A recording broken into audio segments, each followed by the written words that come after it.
Maintenant, on va voir effectivement la place de la banque dans ce dispositif et comment la BNP a évolué dans ces métiers pour profiter effectivement, pour fournir des solutions à ceux effectivement qui feront la transition énergétique de demain. Je sais pas si Merci. Merci Grégory. Bonsoir à tous. Oui, donc on va repartir sur des financements peut-être un peu plus classiques que ceux qu'on vient de voir avec Demeter. Le changement climatique, c'est quelque chose, et comment y échapper au réchauffement climatique, c'est quelque chose qui depuis plusieurs années une priorité maintenant du groupe BNP Paribas. Et pour cela, le groupe s'est engagé à respecter la trajectoire 2 degrés dans le cadre de l'accord de Paris. Et je vais essayer de vous présenter les 5 engagements que nous avons pris. Il y en a 3 qui sont très chiffrés, qu'on va voir tout de suite. Il y en a 2 qui sont moins chiffrés. Et ces engagements, ils couvrent un petit peu tout le spectre de ce qu'on peut faire en termes de financement. Voilà. Non, ce sens-là. Non, c'est pas le bon slide. C'est pas grave. C'est pas grave. Je vais faire autrement. Désolé. Un premier chiffre important, même si je vous le donne, même s'il est déjà obsolète, c'est 15 milliards. En fait, c'est pas 15 milliards, c'est 20 milliards. 20 milliards d'euros, c'est le montant, l'objectif en fait, que le groupe s'est fixé pour 2020 en termes de financement des énergies renouvelables dans le monde. On est parti d'une situation de 7 milliards en 2014, et donc on voulait la doubler en 2020, et puis comme on est bien dans le rythme, on s'est engagé là il y a quelques semaines, finalement la tripler. Donc en 2020, on a un objectif de 20 milliards d'euros de financement des énergies renouvelables. On est déjà à 13 milliards à fin 2017. Dans ces 20 milliards d'euros, dans ces 13 milliards d'euros réalisés en 2017, c'est aussi bien des grands projets avec des grands faiseurs de la transition énergétique et des énergies renouvelables, Total, Engie, etc. Mais c'est aussi des projets plus petits que nous faisons dans nos centres d'affaires entreprises, sur des projets éoliens, photovoltaïques dans les régions. Ce n'est pas seulement que des grands projets, Total, Engie, c'est aussi des projets plus petits. Ça, c'est du financement, je vais dire, classique. Deuxième chiffre que j'aimerais que vous reteniez, c'est 100 millions. 100 millions d'euros. C'est l'engagement qu'on a pris pour 2020 en termes d'investissement là, c'est plus du financement, c'est de l'investissement direct dans des startups qui innovent, qui ont plein d'idées, qui les mettent en branle véritablement, qui innovent pour la transition écologique. La société de Grégory, par exemple, on pourrait en être un exemple. On est un exemple, on ne l'a pas financé, mais on pourrait en être un exemple.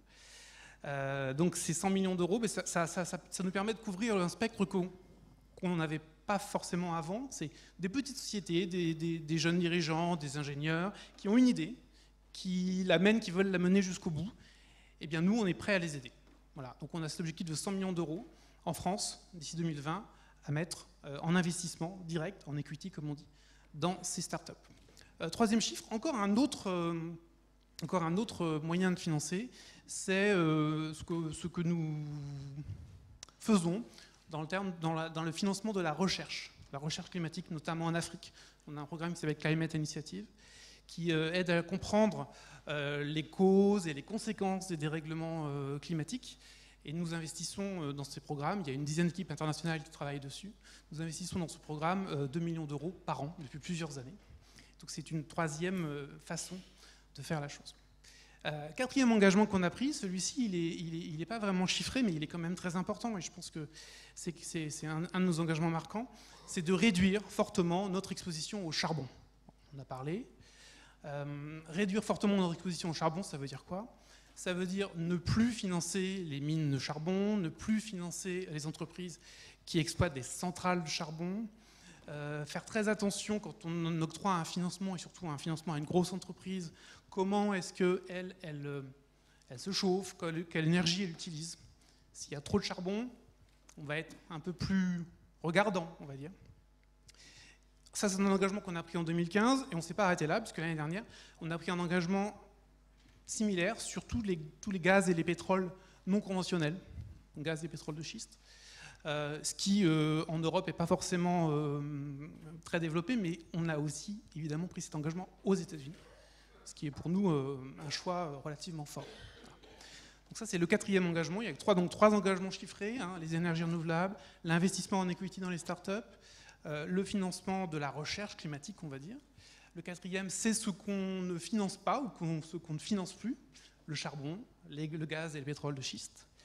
Et le cinquième engagement, eh bien, cela, on a fait des choses, là je vais vous parler de choses assez globales, même si sur les startups c'est très local, même si sur les petits projets d'éolien, de photovoltaïque, ça peut être local. Mais je ne vous ai pas parlé finalement du cœur de la finance au quotidien, du cœur de la banque au quotidien. C'est comment je finance mes clients, entreprises et particuliers, pour les aider dans leur rénovation énergétique, dans leur efficacité énergétique. Comment je fais en sorte qu'ils fassent les travaux qu'il faut faire pour avoir une consommation d'énergie moindre. Donc là, on a utilisé les services de notre partenaire Économie d'énergie. On a construit avec eux 2 sites, un pour les entreprises qui s'appelle Change to Green et un pour les particuliers qui s'appelle monprojetrénovation.com. Et sur ces sites, nos clients peuvent avoir toutes les informations qui sont nécessaires à leur décision de travaux. Ils peuvent avoir les aides, ils peuvent avoir un simulateur qui prend en compte évidemment toutes les aides, les certificats d'économie d'énergie, etc. Et ils peuvent avoir à la fin une proposition de financement de BNP Paribas avec des financements qui sont attractifs par rapport à un financement classique. Voilà. Il y a évidemment également sur ces sites des diagnostics. Quand je dis aide à la décision de travaux, il y a au départ, au préalable, un diagnostic énergétique sur ce site qui est mené avec le client par EDO. Voilà, donc c'est quelques bribes de ce qu'on peut faire. Ce ne sont pas que des bribes en fait, parce que c'est vraiment les 5 engagements sur lesquels on s'appuie et qu'on met fortement en avant, sur lesquels on travaille au quotidien. Hein. Moi, je suis à la direction de l'engagement, donc on a créé même une direction de l'engagement dans le groupe il y a 1 an et demi et en France il y a 6 mois. Cette direction de l'engagement, elle est, je crois qu'on est la deuxième groupe du CAC 40 après Danone à l'avoir créée. Elle est en charge du suivi, la coordination de tout ce qu'on fait, par exemple, sur la transition énergétique, pas seulement, mais on pourrait aussi citer l'entrepreneuriat social, etc., mais en particulier sur la transition énergétique. Voilà.